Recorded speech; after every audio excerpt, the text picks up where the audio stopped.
So, let's talk about the Oscars on last night. No, lots of you stayed up to watch it. If you didn't, you'd have seen it all across all the papers and news this morning. And the thing is, I always think, you know, no way I'm ever going to be at the Oscars, but I'd love to be one of the parties. Yes. And first thing this morning, I was like, have any of you, Ida, have you, Kelly, been to the parties, which you have? I have. I was fortunate enough. You used to be a +1. That's how I did it. Oh, did you? Yes. I was a +1 on 2 occasions, and I ended up bagging a ticket to the hottest party in town. Which is which one? The Vanity Fair party. That's the one. That is the one. I think I was only about 20 years old there, and that necklace I was wearing, I actually had a bracelet on which was matching that necklace. And I remember just as I was walking out the door, I got a call from the jeweller that lent it to me. And they said, look, we're really sorry to do this, but we're going to have to send a courier. We need that bracelet back because an actress is going to be wearing the earrings. And we can't tell you who it is, but we can tell you tomorrow and you'll be so happy that you've handed it over. So I was like, absolutely, that's completely fine. So I handed over this bracelet and it was actually Julia Roberts and she won the Oscar that year. That bracelet matches my necklace. You were a good luck charm. I know, was I that think Pretty so. Woman? Did she win? No, that was Erin Erin Brockovich. Brockovich. Yeah. Oh, man, I amazing know. film. It is phenomenal. I mean, they are... I mean, Ida, you've been to a few. I've been to a few. Do you know what? The parties, I would say, are the better bit than the actual ceremony because, in my opinion, listen, if I was nominated for an Oscar, it might feel like a different story. But if you're just like the +1 of a +1, you know, it's kind of boring. I know that sounds hard to believe, but this is way more fun, I promise you.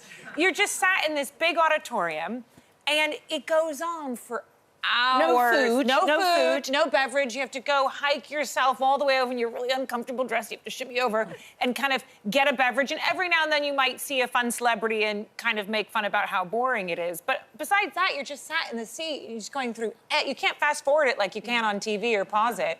You are just literally stuck there. And then sometimes you get a seat filler next to you, which is kind of random new friend.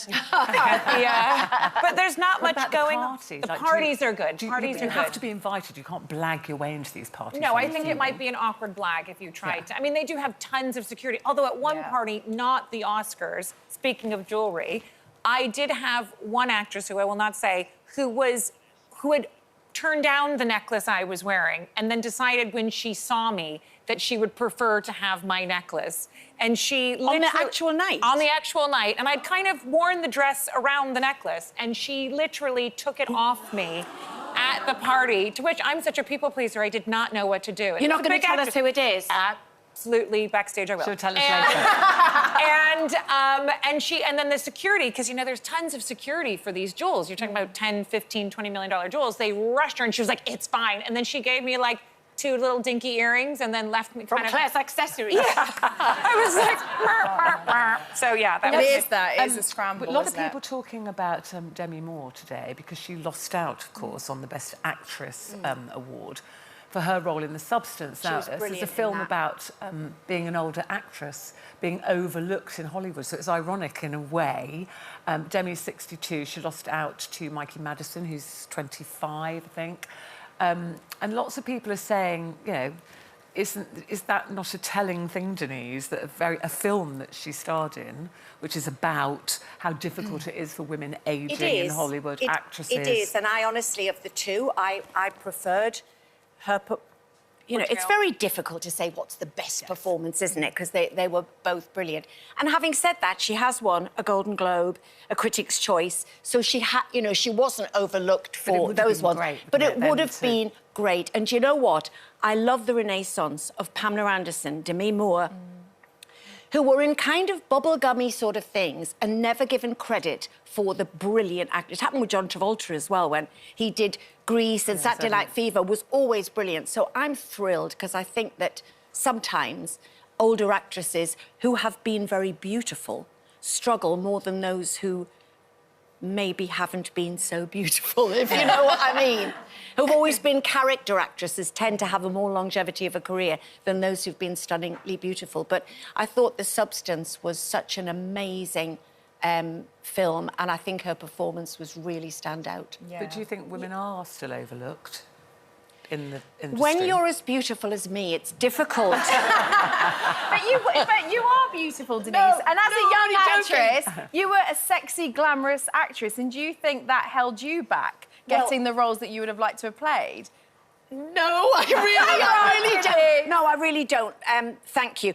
I'll tell you what did. Having sort of, it's so ridiculous, having my sort of very short hair that I've had for 100 years, the one thing I've never really done and always wanted to do is a bonnet drama. And I would walk into the audition and my agent would say, they said your look is too contemporary. I said, yeah, but I'm not going to go on Downton Abbey like this. I'm going to have a wig like everybody else. So people do sort of pigeonhole you a bit. But I think certainly in America and also in this country, you do start in your 50s getting scripts for grandmas. So it's lovely when you get a script where maybe an older woman is still, you know, sexually active and still enjoying life. Nicole Kidman in Baby Girl. I haven't seen that yet. She is so sexy. She's having a cracker of a career, isn't she? My thing is I think that something that I think is a real disservice to these women too, which I really take issue with is, and I referenced this earlier, was with Bridget Fonda, you know, where they have these beautiful, glamorous women, and then they, you know, the Daily Mail or, you know, whoever will catch them going to the grocery store in a very unflattering outfit, and, you know, they go unrecognizable. You know, where are they now? Or my favorite is if they're at the beach, just swimming with their friends and family, flaunting their curves. Yeah, celebrating their curves, you know, which means they look fat. That's which means, what they mean. You know, and it's a bit cruel, and I think especially for women like Demi or Pamela Anderson, who have been kind of lauded for their looks and then maybe on some level overlooked because of their looks, that, you know, getting a second chance like this where they're actually being taken seriously and they're not being mocked for their looks is a moment. You were, you know, very well known for your looks, your gorgeous calendars, you know, very sexy pictures.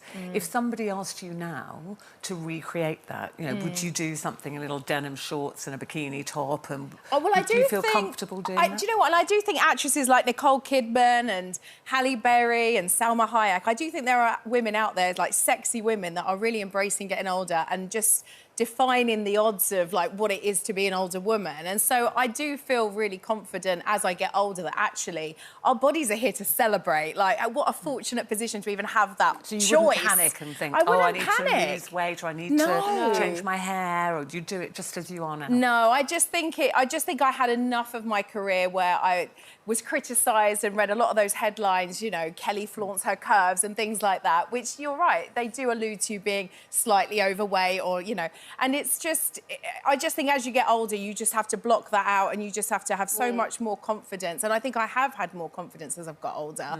And, oh my God, if I got a role tomorrow, having, you know, putting on a bikini and dancing around on a yacht like I did in Piranha 3D, I'd smash that. 3D, iconic. I could do Piranha 3 Double D now, they're so big. I forgot about Piranha. I love it. Yeah. Oh, my God. Well, listen, Demi Moore, we love you. We think you're fantastic. And I have to say, I thought hers was the dress of the night. I thought she looked absolutely amazing. Oh, there it is. Gorgeous, like a mermaid. And Margaret Qualley was amazing in that, obviously younger, but yeah, brilliant.